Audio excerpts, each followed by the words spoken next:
name's Alldredge. I'm an engineer here with Murray Fire Department at Station 82, and I have the privilege of driving our newest rig, 2019 Pierce pumper.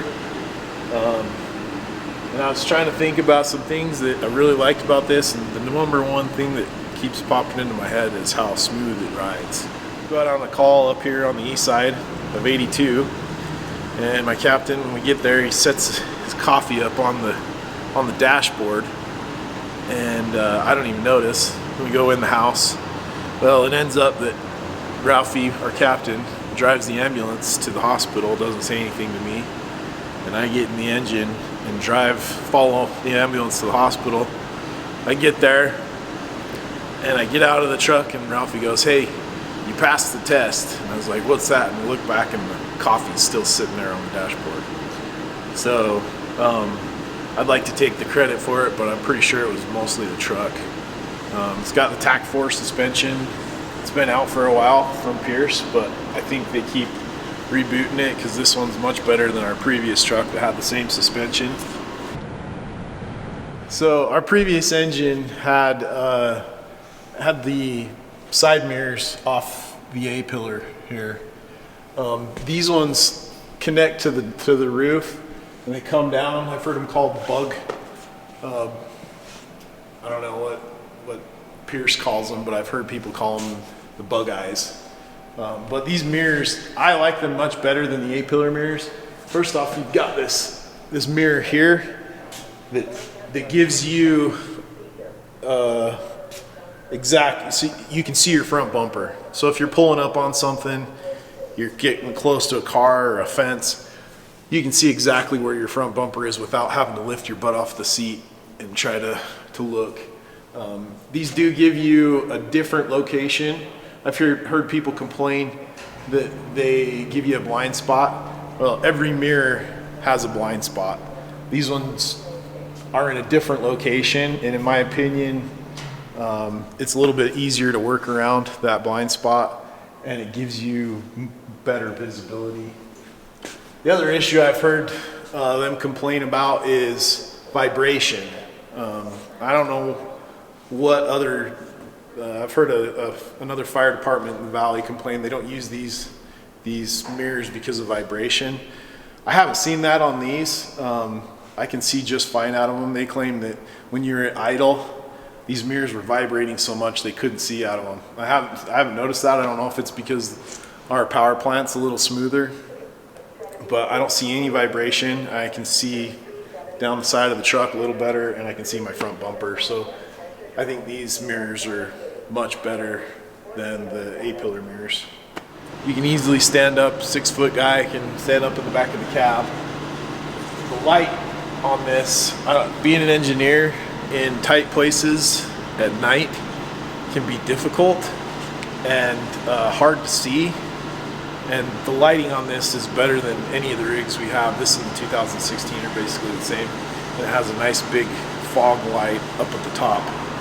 This one has the new MIB system on both sides, and that adds to the safety of the guys on the hose line, and it gives you, as the engineer, it gives you latitude, and it just gives you space to work, gives you more options, and makes it easier for you to pump. And this one is the first one that has it on both sides. Our previous 2016, we put it on one side, and we weren't really sure if it was going to work out, so we left the other side empty. And this one, we just went full MIB on both sides. We shortened up the truck a couple feet. I'm not 100% sure about all the specs. I didn't spec this engine out, but it's a couple feet shorter than our previous rig, and it steers a little bit better. Although it's not as short as the Puck engines, because it's a mid-mount. We have to walk through. Guys really like to walk through, and they didn't want to give it up. Compartments on this engine, even though it's a shorter engine, it has more compartment space than our previous rig. Some of that is up in the top, and it's a little bit harder to get to, but the top has a lot of dunnage area and compartment space. So the backup camera, it seems, we've got a 2001, a 2005, and then a 16 and this 19. And the backup cameras, every generation have gotten better and better till now. They're very clear, very visible. You can see really well through the backup camera. So that's a plus. Everything on here is LED lighting, so all the lights are much more visible.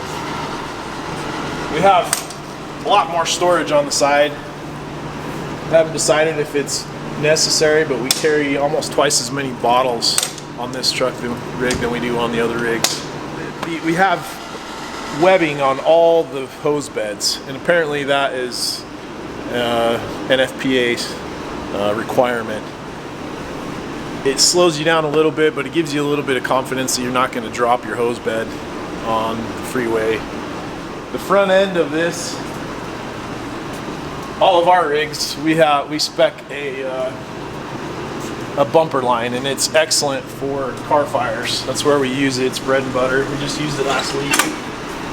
And this one folds all the way out, and it makes it really easy to get the hose in and out of the truck, especially for the firefighter deploying it.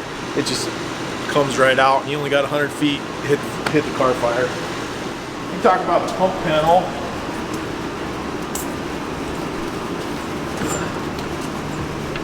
These rigs, I don't know if this is an NFPA requirement or not, but both of our new rigs have a cover. And I think at least what it does is it protects our gauges, so they should last a little bit longer. This has a governor on it, so pressure governor. So it basically, you set your PSI and you go, and with the between that and the MIV, it makes it very, very safe and very easy to pump. We got rid of the old electronic primer. We now have a air primer.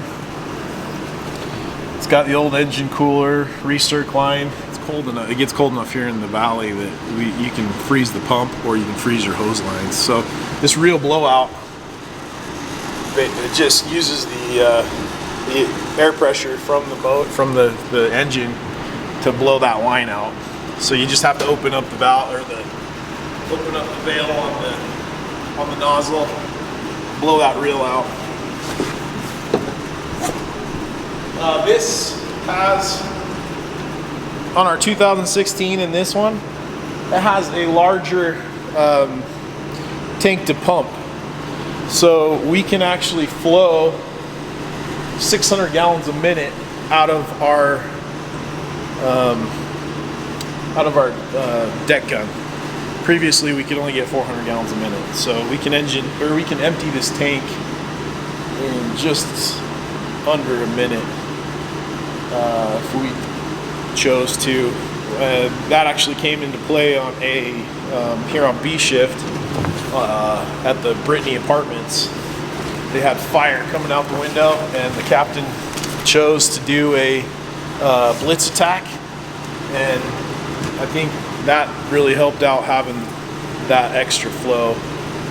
When we tested it out, you get much more penetration out of this than our earlier 2001 and 2005 that have the smaller tank to pump. So why was it they were only able to get a maximum amount of 400? Why is that? It had to do with the diameter of the pipe going from the tank to the pump. And I can't tell you exactly what the diameter was. My guess is it went from... So despite the nozzle that it claimed they could do. So our lowest tip, our smallest tip on here is 1 3/8", which I believe, if I remember right, it's 600 gallons a minute. That tip would be the restrictor of, normally would be your restriction. But when you're pumping from the tank and not directly off the pump, your restriction was the line from the tank to the pump. So this one has a larger diameter. I'm guessing it's at least the size of this 1 3/8" nozzle. That's just a real smooth, easy engine to pump. Everything's really nice and new. It's nice to have a new piece of apparatus. This one has a reel wind. It's very easy access for the engineer to roll it up. However, he's got to have somebody up there at the top feeding, or else you'll get a complete mess on that reel. So it's kind of a give and take there. It's easy access, but you got to have another guy to help you. So on our previous engine, the 2005, it had all the vents or the drains for all the cross lays and all the different valves. They were turned, so you had to turn them quarter to half turn. I don't remember exactly, but as the engine got older, they got stiffer and stiffer and harder to turn. And these are simple. You just open it up and it drains. I saw this on a fire at a UFA engine one night, but there's LEDs in every one of the compartments. And not only does it look cool, but you can easily see everything that's in this compartment at night, so you don't have to worry about bringing a flashlight. And I don't know about you guys, but I hate it when I misplace my keys from my fire engine. You get on a big call and you don't know where your keys are. Well, come out here and you can just push these buttons and the door opens right up for you. It's awesome.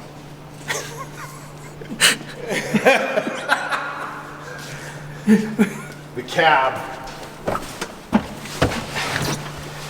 is all the switches are much more accessible. Everything is pretty well thought out here. I can reach everything.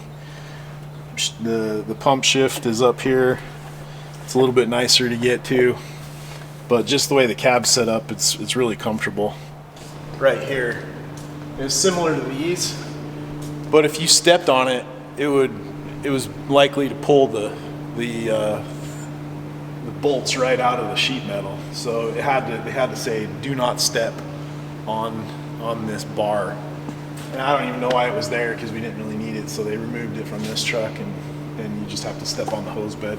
We do have to remember just to keep a spot up here that's not covered by the hose line, or the LDH hose, so we can stand up there. But yeah, the power delivery on this engine too, it's a Detroit diesel. It's awesome. Just very smooth, plenty of power. It's not a race car, but it gets up and goes as fast as we need to. It's just a really nice piece of apparatus. It's nice to drive.